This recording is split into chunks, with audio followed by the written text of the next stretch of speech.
Tahimikin mo ang iyong kaluluwa, mahal kong anak, at tunay na makinig. Ang espesyal na sandaling ito, bagamat tila maikli, ay may dalang pangako ng isang malalim na pagbabago sa iyong paglalakbay. Hindi lamang ito isang ordinaryong mensahe. Ito ay isang paanyaya upang magising at maging mulat. Nasaksihan kita sa bawat araw, hinahayaang lumipas ang mga sandali, pakiramdam ay nakalimutan at hindi narinig. Ngunit nakita ko ang lahat ng ito. Ang mga alalahanin na nag-alis sa iyo ng pahinga, ang mga tahimik na labanan na ako lamang ang nakasaksi, at ang mga pangarap na halos tinalikuran mo. Sa ngayon, pumapasok ako sa iyong kasalukuyang sandali na may layunin na dapat mong pagtuunan ng pansin. Ang iyong presensya rito ay hindi nagkataon. Pinili ko ang partikular na oras na ito para sa iyo. Inilaan ko ang sandaling ito sa pagsasalita sa kaibuturan ng iyong kaluluwa, hindi sa pamamagitan ng mga mabulaklak na salita, kundi sa malinaw at tiyak na pag-unawa. Taos puso kitang hinihimok na makinig ng mabuti, dahil sa mga darating na sandali, lahat ng iyong inaasam, kapayapaan, kalinawan at katiyakan ay naghihintay sa iyo. Maari mong piling tumalikod, maari mong balewalain ang ibinibigay ko sa iyo. Ngunit alamin ito, hindi ako naparito upang takutin ka. Naparito ako upang akayin ka sa kaligtasan. Ang maikling panahong ito ay isang regalo para sa iyo. Huwag mong hayaang mawala ito dahil ito ay isang espesyal na sandali na nakalaan para sa iyo. Matagal na panahon bago pa man magsimula ang iyong mga araw. Ngayon, lumapit ka, aking minamahal, at tanggapin ang aking iniaalok. Mahal kong anak, malayo na ang iyong narating. Madalas kang nakaramdam ng kalungkutan, kahit nasa gitna ng marami. Nakikita ko kung paano mo sinusubukang punan ang kakulangan sa iyong puso ng mga pansamantalang ginhawa. Laging umaasa na sa kalaunan ay magiging sapat na ang mga ito. Ngunit hindi kailanman tunay na sapat ang mga ito, dahil ang iyong kaluluwa ay ginawa para sa pangmatagalang kasiyahan, isang kabuuan na tanging ako lamang ang makapagbibigay. Naisip mo kung may tunay na nakakaintindi sa iyo, kung ang iyong tunay na sarili ay nakikita. Hayaan mong sabihin ko sa iyo ng malinaw, nakikita kita ng buo. Binantayan kita mula pa sa simula at ang iyong tunay na kalikasan ay alam ko ng buo. Ang iyong halaga sa akin ay walang katumbas. Hindi batay sa iyong nakamit o kung gaano ka perpekto ang iyong pagkilos, kundi dahil lamang sa ikaw ay akin. Naroon ako nung pakiramdam mo ay hindi ka nakikita, noong ang iyong mga pagsisikap ay tila walang kabuluhan. Alam ko ang iyong mga pakikibaka nung ibinigay mo na ang lahat ngunit parang gusto mo pa ring sumuko. Hindi kita iniwan kailanman. Kahit humihina ang iyong pananampalataya, ang pagmamahal ko sa iyo ay laging mas dakila kaysa sa anumang pagkakamali mo o anumang pagdududa na nagbabantang sumira sa iyong espiritu. Kapag iniwan ka ng iba, nananatili ako. Kapag tila nahaharangan ang lahat ng landas sa unahan, naroon ako, malumanay na ipinapakita sa iyo ang isang mas mabuting landas, isa na inihanda para lamang sa iyo. Alam kong may mga pagkakataong hinahangad mo ang pagkilala sa iyong tunay na halaga at ang pagtibayin ang iyong presensya. Kaya ngayon, pakinggan mo ako ng malinaw at tapat. Napakahalaga mo sa akin, hindi ka nakalimutan. Ang iyong halaga ay natatangi, isang bagay na maaring hindi mo palubos na naunawaan. At ang iyong buhay ay may mas malaking kahulugan kaysa sa iyong kasalukuyang mga paghihirap. Mas magagandang araw ang naghihintay sa iyo, aking minamahal, mas maliwanag kaysa sa iyong may isip. Ang mga ito ay paunang natukoy sa aking plano at walang makapagpabago sa mga ito. Ngayon, sa mga panandaliang sandaling ito, iniunat ko ang aking kamay upang akayin ka palabas sa kadiliman kung saan matagal ka nang itinatago ng mga pagkabalisa. Tinatawagan kita na magtiwala sa akin, na lumakad ng malapit sa tabi ko upang pumasok sa isang bagong simula. Binibigyan kita ng kapayapaan, hindi ang pansamantalang kapayapaang inialok ng mundo, kundi isang matatag na kapayapaan na mananatili kahit na nagbabago ang lahat sa paligid mo. Tanggapin mo ito, mahal kong anak. Para sa iyo ito. Nakikita ko ang mga pangarap na lihim mong itinago, iniisip na hindi kailanman matutupad. Ngunit ang iyong kwento ay matagal pa. Ang pinakamahalagang mga kabanata ay hindi pa nagsisimula. At ang iyong pinakamalalim na mga hangarin, ang mga tahimik na pag-asa, ay napakahalaga rin sa akin. Kung ilalagay mo ang iyong tiwala sa akin, masasaksihan mo ang mga hangaring iyon na maging katotohanan sa mga hindi inaasahang paraan, mas dakila pa kaysa sa iyong inaakala. Kilala ako bilang siyang nagdadala ng pag-asa kung saan tila ganap ng nasakop ng kawalan ng pag-asa. Yan ang aking kalikasan, At yan mismo ang gusto kong gawin para sa iyo ngayon. Nakikita ko ang iyong pagod mula sa paghihintay, pagod mula sa patuloy na pananabik, pagod mula sa pagpapanggap na maayos ang lahat. Ngunit ngayon mismo, binibigyan kita ng pahinga. Lumapit ka at magpahinga ng mapayapa sa tabi ko. Huminga ng malalim at hayaang yakapin ka ng aking kapayapaan. Hayaan mong pasanin ko ang mga pasanin na hindi mo kayang harapin ang iyong sarili. Ang mga alalahanin na hindi mo kayang kontrolin. Ibigay mo ang mga ito sa akin at panoorin kung paano ko ito babaguhin tungo sa isang bagay na mabuti, isang bagay na maganda. Hindi mo na kailangang magpanggap pa. Hindi mo na kailangang itago ang iyong tunay na sarili. Sa akin, ligtas ka. Pinahalagahan kita kung sino ka talaga, ang taong maaring hindi kailanman lubos na maunawaan ng iba. Sa kaibuturan ng iyong puso, ligtas ka sa akin. Ang iyong mga takot ay ligtas sa akin. At sa mismong sandaling ito, nais kong makaramdam ka ng sapat na seguridad upang muling buhayin ang iyong pag-asa, sapat na lakas upang muling magtiwala, at sapat na katiyakan upang magpatuloy. Alam na, ako ay laging makakasama mo. Mahinahon kitang hinihikayat, mahal kong anak, hindi sa pamamagitan ng pamimilit, dahil nais kong maunawaan mo ang malalim na kahulugan nito. Hindi ko hinihiling na ipagpaliban mo ito ng isa pang araw, kahit isang panandaliang sandali. Masyado nang matagal ang paghihirap ng iyong kaluluwa. Ang mga mahahalagang sandaling ito ay dumarating upang sa wakas ay makita mo ng malinaw na ang iyong pag-iral ay may layunin, ang iyong paglalakbay ay may nagtataglay ng walang hanggang lakas, at ikaw ay nakatadhana para sa isang bagay na mas dakila kaysa sa tinanggap mo para sa iyong sarili. Sa ngayon, ang mga di nakikitang kasama ay kasama mo, naghihintay ng iyong pagsang-ayon sa akin. Pagsang-ayon na pumasok sa isang buhay na malaya sa pagkabalisa, kalungkutan at takot. Nariyan sila upang tulungan kang gawin ang unang hakbang patungo sa liwanag na aking inihanda. Sa sandaling piliin mong sumilong sa akin, ang lahat ng nilikha ay nagagalak sa iyong desisyon. Sapagkat sa sandaling iyon, ang iyong buhay ay magbabago magpakailanman. Ano man ang ipahayag ng mundo tungkol sa iyo, pinagtitibay ko na ikaw ang napili. Gaano man katagal bumubulong ng mga paratang ang iyong mga nakaraang pagkakamali, ipinapahayag ko na ikaw ay pinatawad. Ano man ang iminumungkahi ng iyong mga pagdududa, tinatawag kitang matapang. At gaano man ka man makita ng iba, kinikilala kita bilang akin. Ngayon, ilagay ang iyong tiwala sa aking tinig, higit sa lahat ng iba pang mga tinig. Ikaw ay lubos na minamahal, lubos na naunawaan, at magpakailanman ay pahahalagahan. Minamahal kong anak, manatili ka sa akin ngayon. Huwag mong hayaang gumala ang iyong isipan. Marami pa akong kailangang ibahagi sa iyo at ito ay may malalim na kahalagahan. Dumaan ka sa mga panahong tila napakabigat para pasanin. Tahimik kang nagdala ng napakaraming pasanin sa pag-isa, hindi kailanman humihingi ng tulong, naniniwalang walang tunay na nakakaintindi sa iyo. Ngunit naunawaan ko ang bawat sandali. Sa tuwing gusto mong sumuko, itinaas kita. Maaring hindi mo ito namamalayan, ngunit palagi akong naroon. Binibigyan ka ng lakas na kailangan mo upang malampasan ang panahong iyon, ang gabing iyon, ang umagang iyon. Nadaanan mo ang mga pangyayari kung saan tila napakalayo ng pag-asa, kung saan ang iyong panlabas ng ngiti ay tunay, ngunit sa loob mo ay walang laman. Patuloy kang lumilitaw sa buhay kahit na gusto mo lang mawala. Nakita ko ang lahat. Nakita kong itinaas mo ang iba kahit na kailangan mo ring iangat. Nakita kong nagpatuloy ka kahit na ang lahat sa loob ay nagsasabi sa iyo na huminto, at nais kong maunawaan mo ang isang katotohanan na nangangailangan ng lakas ng loob upang tanggapin. Palagi kong nakikita sa iyo ang isang tahimik na lakas, mahal kong anak, kahit na hindi ito namamalaya ng iba. Palagi ko itong nakikita. Pinahalagahan ko ang diwang iyon sa loob mo. Naalala ko ang mga umagang iyon nung iniisip mo kung gaganda pa ba ang mga bagay-bagay. Ang parehong mga alalahanin ay paulit-ulit na bumabaha sa iyong isipan. Kahit sa iyong pinakamalungkot na mga sandali, ang aking paghawak ay napakalapit pa rin sa iyo. Isang banayad na kapayapaan na maaring hindi mo alam ay nagmumula sa akin.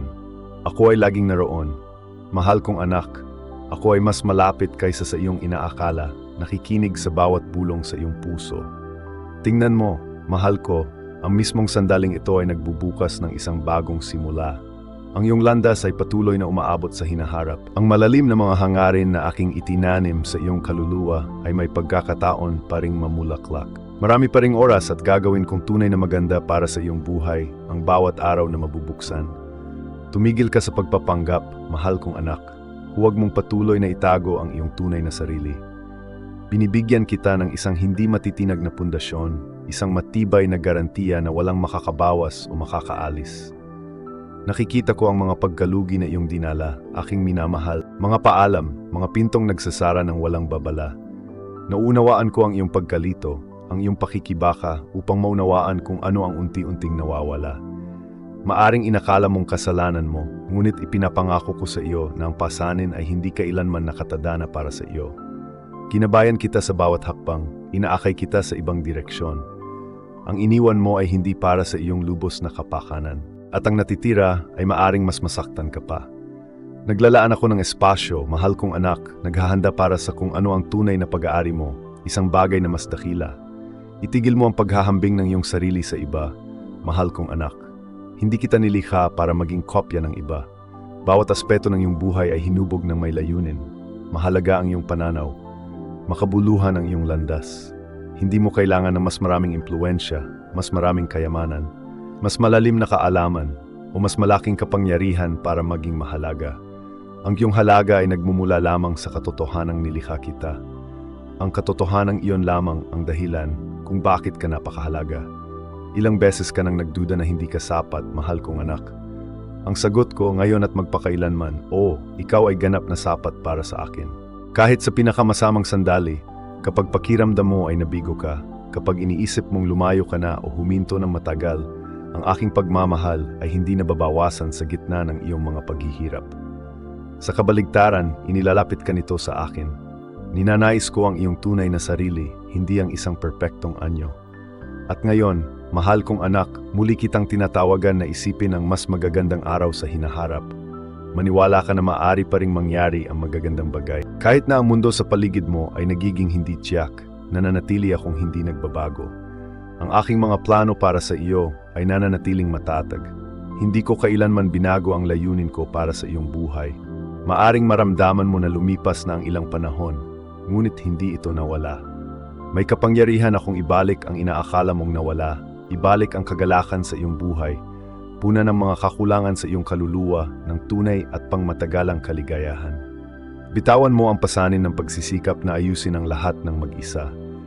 Hindi ka kailanman nakatadhana na magpasa ng ganito kabigat na pasanin. Kung saan naubos ang iyong lakas, walang hanggan ang aking kapangyarihan. Hayaan mong buhatin kita sandali. Hindi mo kailangang maging malakas sa bawat sitwasyon. Maging handa ka lamang na sumandal sa akin sa sandaling ito. Kung naghahanap ka pa rin ng pangunawa, mahal ko, alamin mong ayos lang ang lahat. Hindi lahat ng kalinawan ay dumarating ng sabay-sabay. Ngunit ipinapangako ko sa iyo, kumikilos ako sa mga paraang hindi mo pa napagtatanto. Binubuksan ko ang mga posibilidad na hindi mo pa naisip. Inaayos ang mga tamang kasama, sa tamang oras at sa perpektong mapangyayari. Ang tanging hinihiling ko ay patuloy kang sumulong. Hindi mo kailangang magmadali. Patuloy ka lang lumakad kasama ko.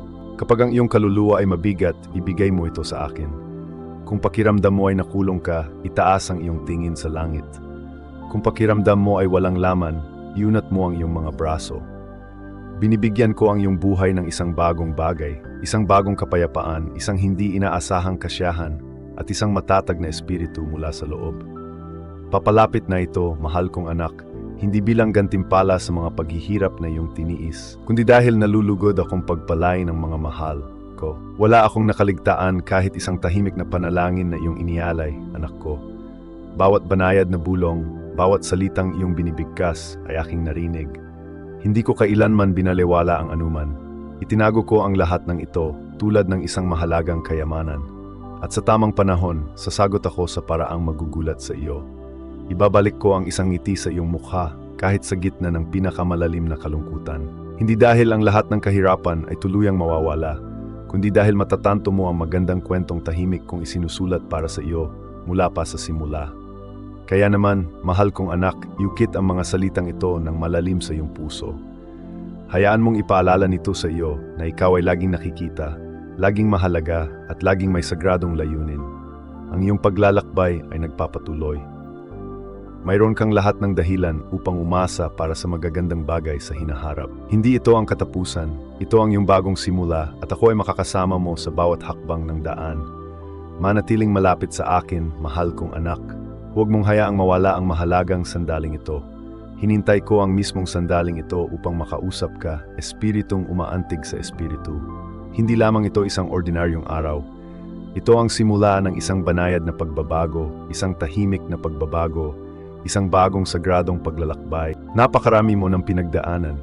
Kahit na nakangiti ka sa labas, sa kaibuturan mo ay nananatili ang pagkabalisa na parang may hinahanap kang hindi mo mapangalanan.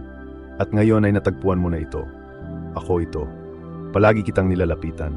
May mga pagkakataon, anak ko, na ibinigay mo ang lahat ng mayroon ka, ngunit tila walang nagbago. Kasama mo ang iba, sinusuportahan sila, ngunit nang ikaw mismo ay naghahangad ng ginhawa, ang katahimikan ay naging napakalaki.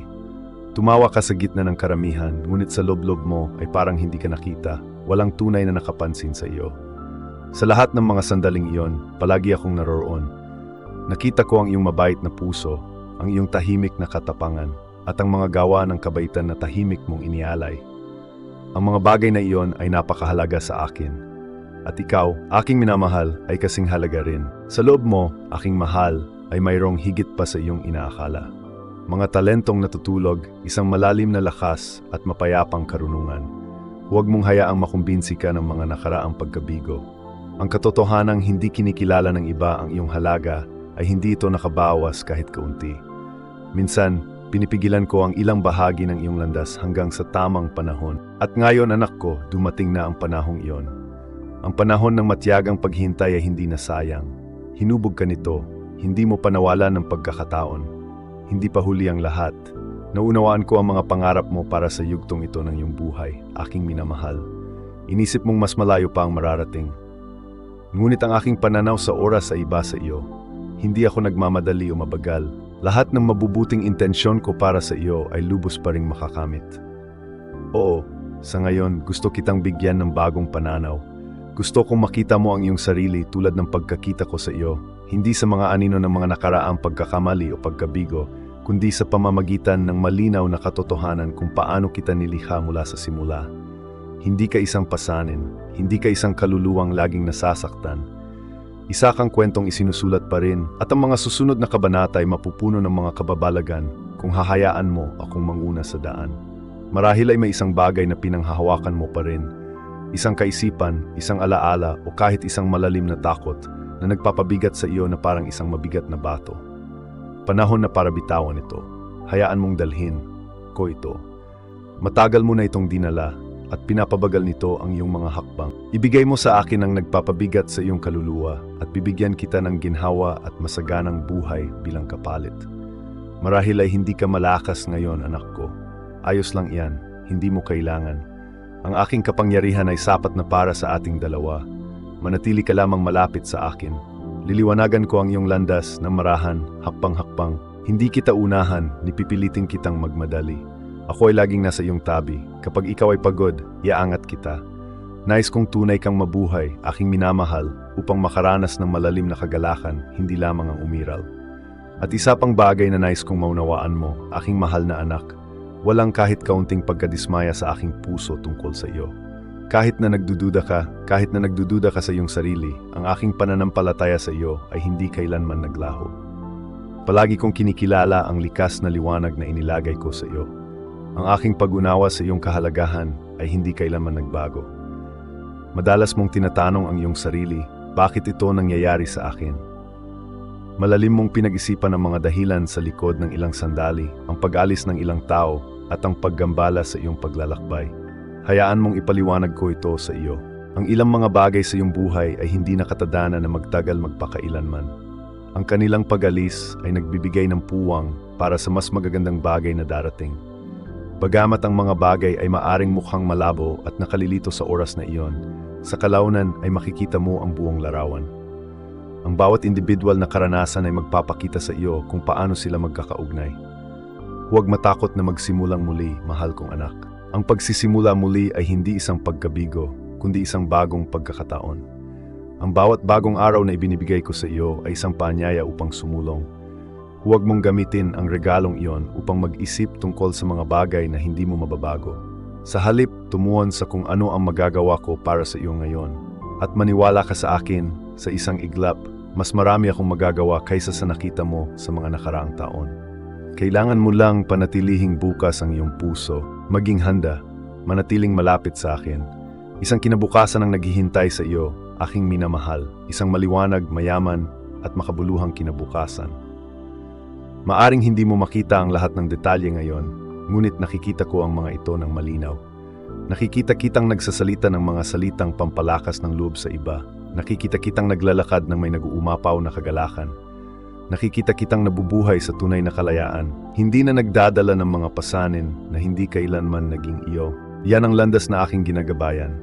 Maaring iniisip mo, maari bang mangyari sa akin ang tunay na pagbabago?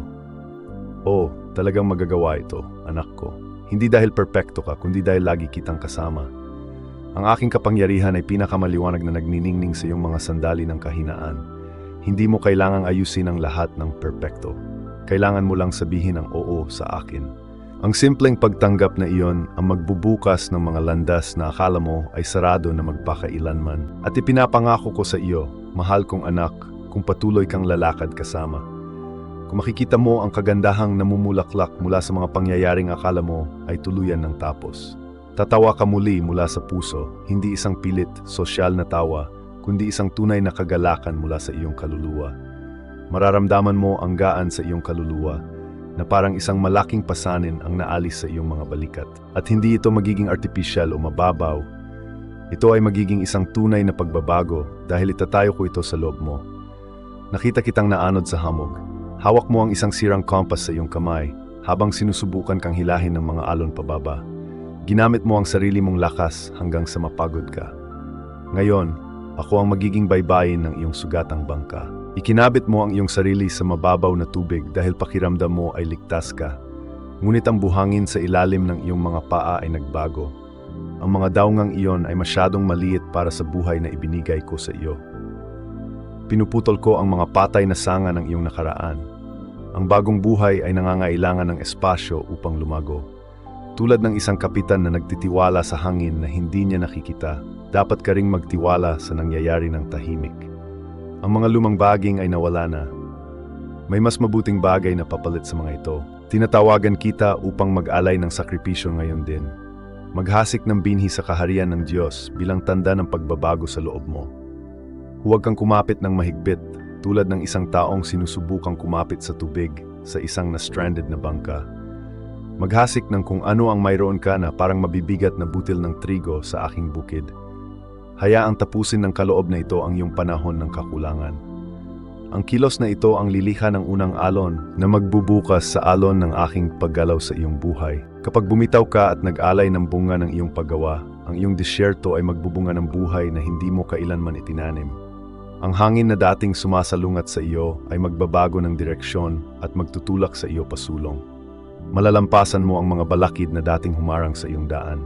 Ang aking biyaya ay magsisilbing isang mapa na nagpapakita sa iyo ng landas na aking inilatag. Tapos na ang madilim na gabi. Ang araw ay sumisikat na sa abot-tanaw. Tumuntong ka sa matibay na lupang ipinangako ko sa iyo. Nakarating na ang iyong barko sa daungan nito. Nakikita kita, aking minamahal. Hindi lamang ang bahaging nakikita ng mundo, kundi pati na rin ang pinakamalalim na bahagi sa loob mo, ang mga tahimik na araw ng paghihintay, ang malakas na pagnanasa sa loob mo na hindi kayang ipahayag ng mga salita. Naramdaman mo na ang pressure na iyon nitong mga nakaraang araw, hindi ba? Isang lumalaking pressure. Hindi dahil may mali, kundi dahil may nagbabago. Dahil ang katotohanang taglay mo sa loob mo, ang mismong kalikasang inilagay ko sa loob mo ay isinilang para sa sandaling ito. At anumang nakatakdang makalusot ay makaharap ng pagtutol. Ngunit unawain mo ito ngayon, aking minamahal. Ang pressure na iyon, ang pagtutol na iyong nararamdaman ay hindi isang tanda ng iyong kahinaan. Ito ay isang tanda na ang kapangyarihang inilagay ko sa iyong boses, sa iyong mismong presensya ay nagsisimulang pukawin ang di nakikitang kaharian. At ang koneksyon na ito ngayon ay hindi nagkataon. Lumilitaw ito bago pa man ganap na mahayag ang lahat. Sa unang tingin, ang iyong mga kalagayan ay maaring manatiling katulad ng dati, ngunit sa kaibuturan mo, may handa na ngayon. Hindi ka lamang naghahanda para sa aksyon. Ako ang gumagabay sa iyo pasulong. Tinitingnan kita hindi upang maghanap ng mali, kundi upang pagtibayin ka, mahal kong anak. Sinuri ko ang iyong kaluluwa at nakakita ng isang bagay na may napakalaking halaga. Hindi dahil ikaw ay perpekto, walang kapintasan, kundi dahil ang iyong puso ay tunay na naghahanap sa akin. Hindi dahil sinusubukan mong pahangain ng iba, kundi dahil isinuko mo ang iyong sarili sa akin, at sapat na iyon para sa akin. Kapag itinuon ko ang aking tingin sa iyo, ito ay nagpapahiwatig ng isang espesyal na paghahanda. Ang sandaling ito ay nakalaan, hindi para sa lahat, kundi para lamang sa iyo, aking minamahal na anak. Sapagkat ang inilagay ko sa loob mo ay natatangi, espesyal at perpektong angkop sa mismong sandaling ito. Ito ang nangyayari ngayon. Pinagmamasdan kita, at ang susunod na mangyayari ay hindi na natutukoy ng iyong nakaraan, kundi ng iyong kahandaang tumanggap. Hiniling mo sa akin ang kalinawan, aking minamahal na anak. Ito ang tulong na aking ipinagdasal upang magkaroon ako ng pakiramdam ng katiyakan sa aking puso. Nararamdaman ko ito ngayon. Ang makapangyarihang pakiramdam na aking nararamdaman ay hindi nilayon upang takutin o balisahin ako. Ito ay ang malapit na presensya mo. At saan man ka naroroon, ang landas na inihanda mo para sa akin ay laging bukas. Ang iyong paraan ng pagtingin ay hindi katulad ng paraan ng pagtingin ng iba. Habang ang iba ay nakikita lamang ang panlabas na anyo mo, nakikita ko ang tunay na pagkatao sa loob mo, aking minamahal na anak. Kung saan nakikita ng iba ang iyong mga kapintasan, nakikita ko ang kaluluwa na ako mismo ang naglagay sa iyo. Kung saan nakikita ng iba ang iyong mga pagkakamali, nakikita kitang lumalago sa mismong taong nilikha ko. Ang iyong presensya rito ay hindi nagkataon, aking minamahal na anak. Nakikita kita. At ang aking pagkakita sa iyo ay hindi lamang pagmamasid. Ito ay konektado sa kung ano ang naghihintay sa iyo. Bagong lakas ang ipinagkakaloob sa iyong paglalakbay ngayon, aking minamahal na anak. Sapagkat hindi lamang ako nakakakita, binibigyang kapangyarihan ko rin. Kapag itinuon ko ang aking tingin sa iyo, ito ay may dalang kapangyarihan. Isang kapangyarihang nagtatanggal ng lahat ng pag-aalinlangan at nagsisimula ng gawaing inihanda ko para sa iyo.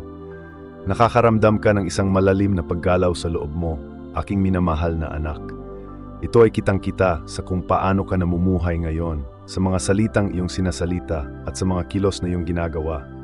Ang pagbabago sa loob mo ay nagiging malinaw. Sa panlabas, maaring hindi ito mapansin ng iba. Ngunit sa kaibuturan mo ay namamalagi ang isang dakilang kapangyarihan.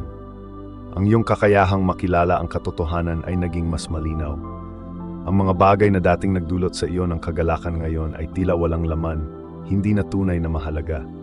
Isipin mo ito bilang isang palatandaan ng aking atensyon ay nasa iyo, aking minamahal na anak. Ang aking malapit na presensya ay umaakay sa iyo patungo sa layuning itinakda ko para sa iyo. Itigil mo ang paghahanap ng pagsang-ayon ng iba. Sa halip, kumapit ka ng mahigpit sa katotohanang ipinahayag ko sa iyo. Ang mga opinyon ng tao ay lilipas, ngunit ang aking malinaw na patnubay ay mananatili. Habang kumakapit ka sa patnubay na iyon, ang aking liwanag ay magliliwanag sa bawat hakbang mo, kahit na ang landas sa hinaharap ay hindi malinaw. Ikaw ay umatras, aking minamahal, dahil sa mga lumang sugat at mga nakaraang pagkabigo. Ngunit ang aking liwanag ay hindi sumisikat sa iyo upang ilantad ang iyong kahinaan. Liliwanagin kita upang ibunyag kung ano ang totoo at kung ano ang tama. Hindi ka nalalantad sa iyong mga pagkakamali. Ikaw ay nililinaw. Nagkaroon ng panahon ng katahimikan sa iyong buhay, aking minamahal. Isang panahon kung kailan mo naramdaman na nakalimutan ka, isang panahon para sa tahimik na panloob na gawain. Iyon ay kinakailangan dahil ang gawaing inihahanda ko para sa iyo ay nangangailangan ng aking ganap na pokus. At ang pokus na iyon ay nasa iyo na ngayon. Maglakad ng maingat, aking minamahal na anak, hindi dahil sa takot, kundi dahil sa paggalang sa espesyal na panahong ito. Pumili ng may malinaw na intensyon. Kumapit ka na mahigpit sa landas na ibinigay ko sa iyo. Huwag mong hayaang makaabala sa iyo ang maliliit na bagay mula sa panahong ito kung saan ako ay lalong nagmamalasakit sa iyo. Ang aking biyaya ay hindi para sa isang pusong nag-uurong sulong. Ito ay para sa isang pusong ganap na pag-aari. Ang aking tingin ay nasa iyo, aking minamahal na anak, at ang aking tingin ay tumatagos ng mas malalim kaysa sa anumang tingin ng tao. Nakikita ko ang lakas sa loob mo, ang matatag na pangunawa, ang mapagkumbabang paghahanda, at sapat na iyon para sa akin. May isang makapangyarihan na gumigising sa paraan ng iyong pagsasalita, aking minamahal na anak. Ngayon ay ipinapahayag ko ang katotohanan ito sa iyo. Ang iyong mga salita ay may bigat. Hindi ito tungkol sa kung gaano kakalakas o kahusay, kundi tungkol sa katotohanang nakapaloob sa mga salitang iyon. Binigyan kita ng isang tinig na maaring makaapekto sa di nakikitang kaharian, masira ang mga nakapirming padron, at baguhin ang espiritual na kapaligiran sa paligid mo. Hindi ka lamang nagsasalita, lumilikha ka ng pagbabago. Hindi mo lamang itinataas ang iyong boses. Hinaharap at nilalabanan mo ang lahat ng oposisyon. Matagal nang hinahangad ng aking kalaban na patahimikin ka. Aking minamahal na anak, kapwa sa nakikita at espiritual na mundo. Nais niyang patayin ang iyong mga panalangin, pigilan ang iyong mga pahayag, at paniwalain kang walang kapangyarihan ang iyong mga salita. Ngunit ang mga bagay na ito ay hindi nangyayari ng nagkataon lamang. Lahat ng mga ito ay sinasadya. Dahil kapag napagtanto mo ang kapangyarihan sa iyong mga salita, wala nang makakapigil pa sa iyo. Kaya naman nagiging mas mahirap kapag nagsasalita ka ng may pananampalataya at paniniwala. Kaya naman lumilitaw ang mga kahirapan kapag ipinapahayag mo lamang ang katotohanan. Dahil sa tuwing nagsasalita ka mula sa mismong taong ibinigay ko sa iyo, inaalis mo ang bawat karumihan na nag-iisip na ligtas na ito. Ngunit ngayon, hinihimok ka ng aking espiritu, aking minamahal na anak, na magsalita muli, na manalangin muli, na ipahayag muli ang aking katotohanan. Ang iyong sinasabi ay may kapangyarihan. Kapag inilalabas ko ang aking kapangyarihan, ito ay palaging pinatutunayan ng mga resulta. At ang ilan sa inyo ay naranasan ito mismo. May mga sandali na kayo ay nananalangin at agad na lumilitaw ang kapayapaan. May mga sandali na kayo ay nagsasalita at ang landas sa hinaharap ay nagiging malinaw. Hindi lamang ito nagkataon. Ito ay ang di nakikitang mundo na tumutugon sa isang frequency na kinikilala nito. Ang iyong boses ay naiba sa iba. Ang boses na iyon ay puno ng sagradong kaliwanagan para sa kung ano ang balak kong may sakatuparan. Iniisip mo na pinasigla mo lamang ang iba, ngunit sa katotohanan, ipinapahayag mo ang katotohanan. Iniisip mo na ito ay isang ordinaryong pag-usap lamang, ngunit ang iyong mga salita ay may dalang banal na kapangyarihan upang harapin ang oposisyon. Dapat mong simulang maunawaan na ang iyong sinasabi ay may epekto. Kapag nagsasalita ka ng kaisa sa akin, ang aking kapangyarihan ay nasa iyong boses. Kapag nagsasalita ka ng may paniniwala, ang nakikitang mundo ay napipilitang tumugon.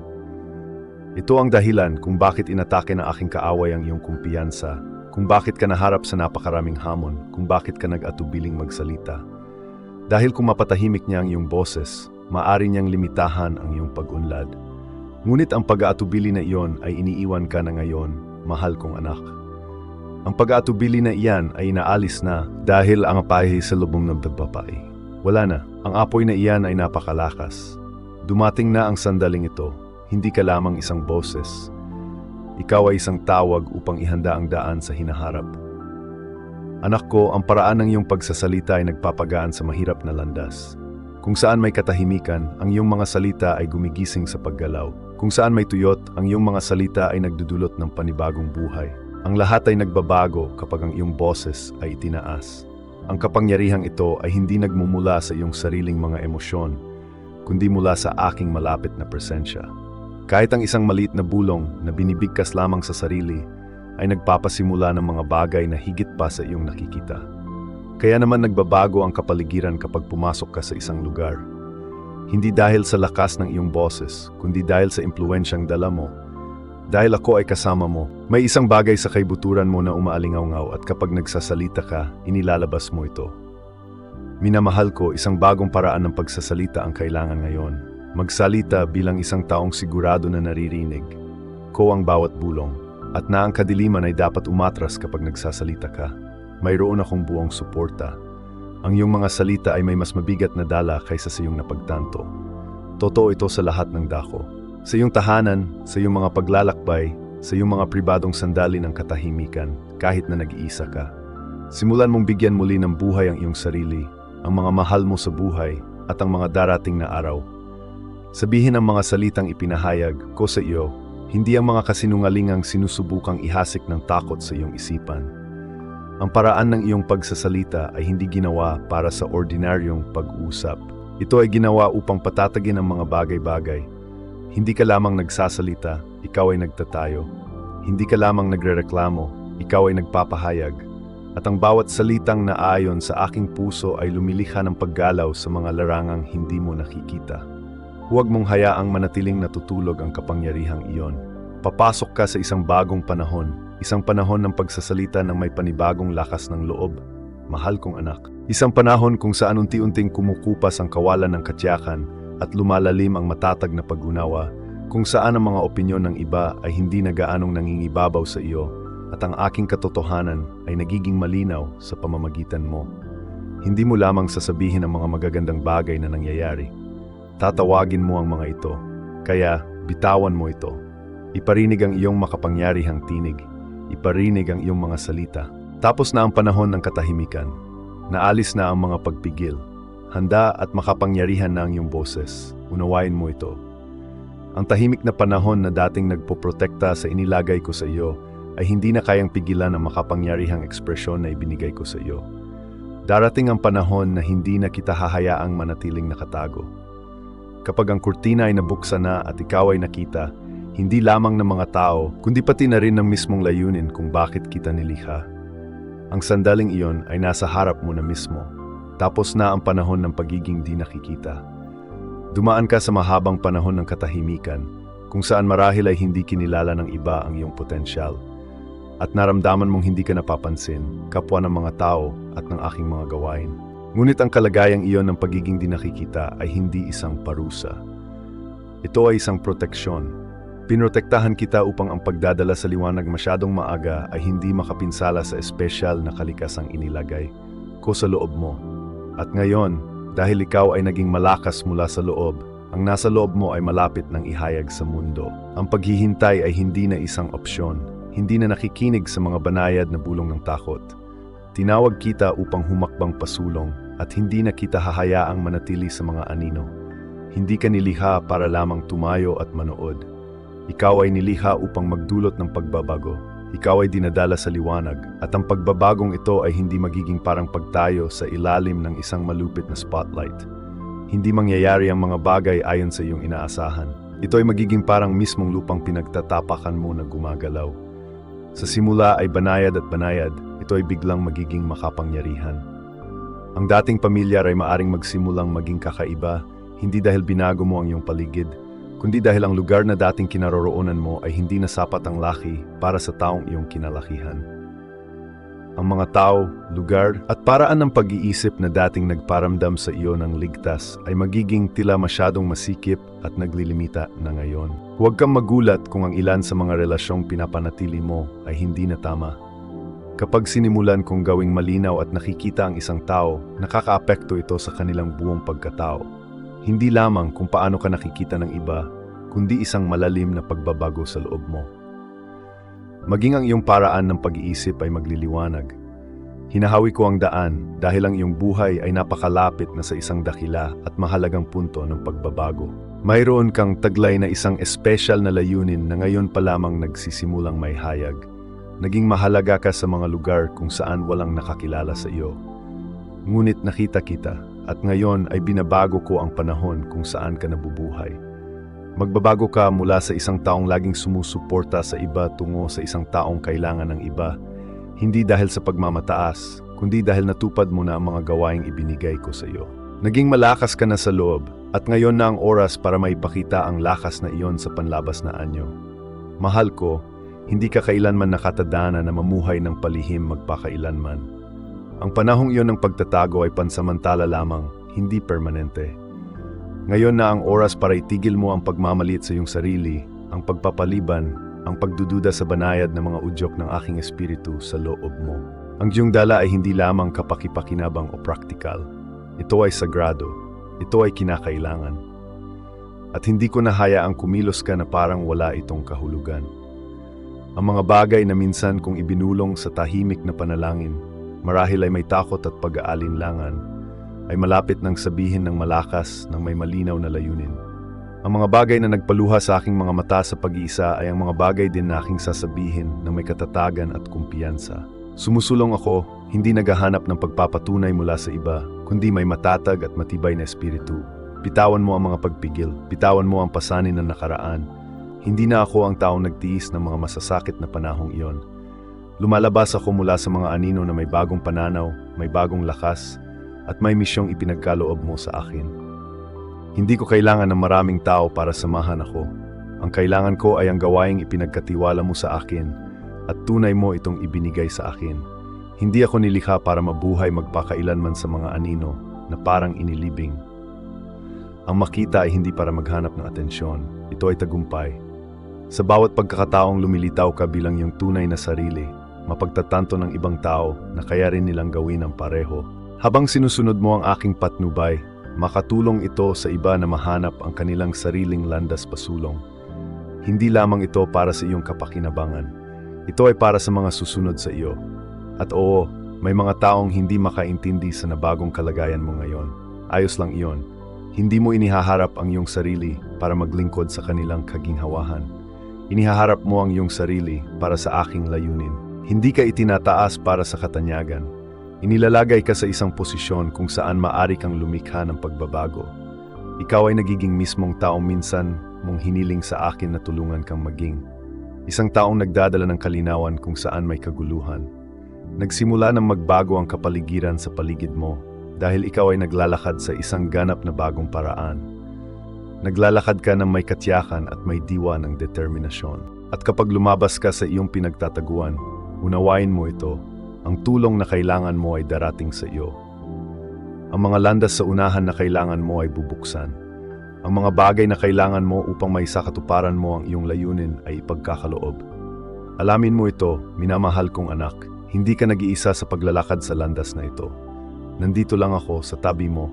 Marami pa ring tao riyan na tahimik na naghihintay at kailangan nila ang liwanag na gumagalaw sa loob mo ngayon. Hindi ka lamang isang tagamasid. Tunay kang hinabi sa paglalahad ng aking plano. Nawala ka sa paningin sa loob ng isang panahon. Ngayon na ang oras para sumulong ng may lakas ng loob na ibinigay ko sa iyo. Ang layunin ko para sa iyo ay hindi kailanman ang panatilihin ang mga bagay kung ano ang mga ito. Pinili kita upang maging instrumento ng pagbabago. Kapag lubos na tinanggap ng isang tao ang papel na ibinigay ko sa kanila, ang mismong tela ng realidad ay nagsisimulang mag-ayos muli. Nararamdaman ito ng mga lumang huwaran, kinikilala ito ng kapaligiran. Kahit ang mga puwersang hindi mo nakikita ay tumutugon. Napagtanto mo man o hindi, sa pamamagitan lamang ng pamumuhay kung paano kita nilikha, nagsimula kang lumikha ng paggalaw sa di nakikitang kaharian. Ikaw ay isang puwersa ng pagbabago, na isinugo ko upang harapin ang hindi kabilang sa aking liwanag. Ang misyon ko sa iyo ay hindi ang panatilihin ang lumang kaayusan, kundi ang simula ng pagbabago. Hindi ka inilagay sa mundong ito upang maglaho sa karamihan. Mahal ko, ang iyong presensya rito ay upang basagin ang mga siklo ng pagwalang kilos, upang ilantad ang katotohanan kung saan nakatago ang mga bagay, upang manindigan laban sa mga kasinungalingan na matagal nang umiiral ng hindi napipigilan. Ang iyong mismong pag-iral ay hahamon sa mga itinatag na huwaran, hindi lamang sa pamamagitan ng iyong mga panlabas na kilos, kundi pati na rin sa natatanging espiritual na katotohanan na inilagay ko sa loob mo. Taglay mo sa loob mo ang kapangyarihang harapin ang lahat ng maling pundasyon sa espiritual na kaharian. Kapag pumasok ka sa isang lugar, ang kakulangan ng katotohanan ay magsisimulang manginig. Ang mga matagal ng maling gawain ay unti-unting mawawala ng kontrol. At hindi ito dahil sa panlabas na pagpapakita, kundi dahil lumalakad ka sa katotohanan tungkol sa mismong taong nilikha. Ang ilang mga paraan ng paggana, maging sa di nakikitang kaharian, sa mga emosyonal na huwaran, o naipasa sa mga henerasyon, ay titigil sa paggana kapag lubos mong yakap ang gawaing ibinigay ko sa iyo. Minamahal kong anak, kapag pinili mong sumama sa akin, aktibo mong tinatanggihan ang lahat ng bagay na naghahangad na ikulong ka. Ang iyong pagiging malapit sa akin ay isang direktang paghaharap sa mga estratehiya ng kaaway. Ang iyong buhay ay hindi lamang tungkol sa pagsunod sa isang matuwid na landas. Ito ay isang makapangyarihang enerhiya na nagtataboy ng kadiliman. Marahil ay naramdaman mo na ang patuloy na paglababan, anak ko, ang bigat sa mga pag-usap, ang mga problemang lumilitaw kapag ang tanging hangad mo ay kapayapaan. Unawain mo ito, hindi ito usapin ng iyong personal na bigat sa paraan ng iyong pag-iisip. Ito ay tungkol sa espiritual na bigat na iyong dinadala. Dahil dala mo ang aking liwanag, anumang bagay na hindi nakabatay sa katotohanan ay natural na tutugon laban sa iyo. Mahal kong anak, nakapasok ka sa mga lugar kung saan hindi ka tinatanggap. Ngunit ang kapaligiran sa paligid mo ang nagbago. Maaring naramdaman mong itinutulak ka palayo, Ngunit sa katotohanan, kinikilala ka ng mga di nakikitang puwersa. Kinikilala ng kawalan ng liwanag ang aking presensya sa loob mo, kahit na hindi mo ito namamalayan. Ito ang dahilan kung bakit may mga sitwasyon na tila gumuguho sa sandaling lumitaw ka. Hindi mo sila sinisira. Inilalantad lamang ng iyong liwanag ang kanilang tunay na kalikasan. Ang iyong panawagan ay hindi ang maghanap ng pagkakasundo sa kung ano ang nasira, anak ko, kundi ang harapin ito. Ang komprontasyong ito ay hindi laging nangangailangan ng malakas na panlabas na deklarasyon. Minsan, ito ay isang tahimik na pagtanggi na lumahok. Minsan, ito ay isang maagap na pag-alis. At may mga pagkakataon na ang iyong presensya lamang ay maaring magpagulo sa mga kasinungalingan. Naranasan mo na ang espiritual na presyon. Anak ko, ang paglaban na iyon, ang pagbabagong iyon sa kapaligiran sa paligid mo, parang kinikilala ka ng di nakikitang mundo. Ang pagkilala sa espiritual na kapangyarihang inilagay ko sa iyo ay hindi pagmamataas. Ito ay simpleng pagtanggap sa katotohanang ibinigay ko sa iyo. Ang iyong pag-iral ay hindi aksidente, mahal kong anak. Ang iyong paglitaw sa mundong ito ay hindi nagkataon. Sinadya kang inilagay sa isang partikular na lahi sa mismong panahong ito dahil may mga partikular na espiritual na balakid na nakatakda mong harapin. Hindi sa pamamagitan ng iyong sariling lakas o pakikibaka, kundi sa pamamagitan lamang ng pamumuhay ng tapat sa taong nilikha ko para sa iyo. Gayunpaman, ang espiritu sa loob mo ay hindi tumatanggap ng katahimikan. Anak ko, hindi ka narito para lamang humingi ng pagpapatunay mula sa iba. Nandito ka upang impluwensyahan ang katuparan ng aking mga intensyon. Ang landas na inilatag ko para sa iyo ay hindi madali. Ito ay isang landas na nakapagpapabago at tanging sa iyo lamang ito nararapat. Ipinagkatiwala ko sa iyo ang gawaing ito dahil taglay mo ang eksaktong kailangan upang maisa katuparan ito. Ang landas na ito ng pagbabago ay mangangailangan sa iyo na talikuran ang ginhawa, marahil ang ilang mga relasyon, maging ang pananaw ng iba sa iyo. Ngunit ang iyong espiritual na natatanggap ay higit na nakahihigit sa anumang bagay na maaaring iniisip mong nawala sa iyo sa mundong ito. Minamahal ko, itigil mo na ang pagsisikap na palambutin ang kalikasan ng aking layunin para sa iyo. Hindi ito nilikha upang maging maamo at hindi kailanman naging ganito.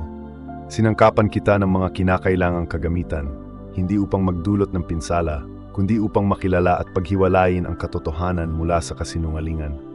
Hindi kay sinugo upang gawing mas madali ang mga bagay-bagay, anak ko. Ang iyong impluensya ay hindi nagmumula sa iyong pisikal na kakayahan, katayuan o mga relasyon. Ito ay nagmumula sa iyong espiritual na kamalayan. Dahil kinikilala mo ang aking presensya at ang aking mga intensyon, dahil kumikilos ka ng naayon sa aking plano. At kapag ang isang tao ay ganap na lumalakad ayon sa aking plano, anak ko, walang magagawang kaaway upang pigilan sila. Ito ang nagpapaliwanag sa lumalaking espiritual na tensyon na iyong nararamdaman. Mahal kong anak. Ito ang dahilan kung bakit kinailangan mong tiisin ang pasaning ito. Dahil sa sandaling magpasya kang mamuhay sa aking realidad, sinimulan mong harapin ang lahat ng kasinungalingan na nakaapekto sa iyong lahi. At ang iyong paggalaw ay unti-unting sinisira ang mga istrukturang umiral na sa loob ng maraming henerasyon. Hindi ka niliha para lamang tanggapin ang mga gawi at pamumuhay ng mundo sa iyong paligid. Mahal kong anak. Narito ka upang itatag ang aking mga bagay. Hindi ka basta-basta makikisalamuha sa karamihan at maglalaho sa likuran. Hindi ka susunod sa mga huwaran na nangingibabaw sa iyong paligid. Ni hindi ka patahimikin dahil hindi kita pinili upang mapanatili ang lumang status quo na ito. Marahil ay napansin mo ang lumalaking panloob na tunggalian sa loob ng iyong sarili. Mahal ko ang pagkaiba sa pagitan ng iyong dating sarili at ng taong iyong nagiging. Nakakaramdam ka ng pataas na paghila habang ang manakapaligid sa iyo ay maaring nagnanais na manatili ka sa dati. Ang pakiramdam na ito ay hindi pagmamataas, ni hindi rin ito isang pag-iisa sa sarili. Ito ang proseso ng iyong pakikipagkasundo sa akin. Ikaw ay itinataas ng mas mataas. Ang pag-akyat na ito ay hindi palaging banayad o kaaya-aya, mahal ko. Nangangailangan ito ng pagbitaw. Tinatawag kita sa isang mas mataas na posisyon. At anuman ang nagbuklod sa iyo sa mga makamundong kaginhawahan ay maingat na inaalis ang mga gusot. Naramdaman mo ang pagbabagong ito sa kaibuturan mo, mahal ko. Ito ay isang pananabik para sa isang bagay na mas malalim. Isang pakiramdam ng paglayo mula sa mga pamilyar na paraan ng pakikipag-usap o pag-iisip. Mahal kong anak, maaring matuklasan mo na ang iyong puso ay lumalayo sa mga bagay na hindi tunay na mahalaga. Unawain na ang mga pagbabagong ito sa iyong puso ay hindi mga random na pangyayari. Ang mga ito ay mga palatandaan ng isang mas malalim na paggalaw na nagaganap sa loob mo. Ginagabayan kita sa isang mas mataas na espiritual na estado.